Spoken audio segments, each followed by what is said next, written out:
According to the Bureau of Prisons, at least 2 inmates at Oakdale have tested positive for COVID-19. Those inmates are now in isolation to try to stop the virus from spreading. And tonight we're learning more about the work underway to protect prison populations in Acadiana.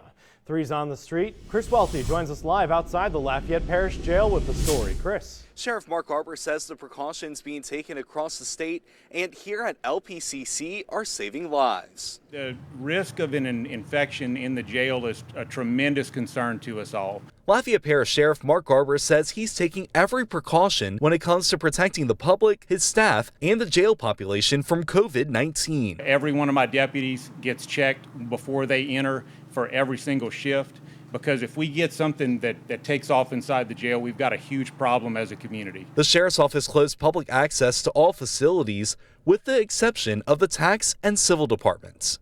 This means inmates cannot have visitors, but they are allowed to have remote video visitation. The Sheriff's Office says on average, 679 people are housed at the jail. Since the coronavirus, that number has been reduced by 100. I've been working very closely with our 15th Judicial District judges, as well as the district attorney and the Indigent Defender's Office, as well as also the defense bar in general, to get as many people out as possible.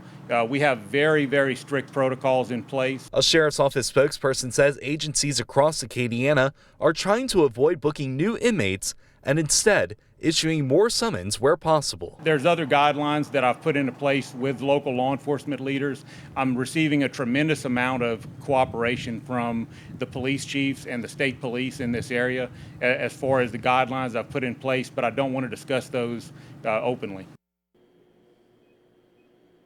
The Sheriff's Office does have a phone number set up if you have questions about the services they're providing right now. You can find that number on our website, KATC.com. 3's on the street live in Lafayette. Chris Welty, KATC TV3. Here's Rob's 24.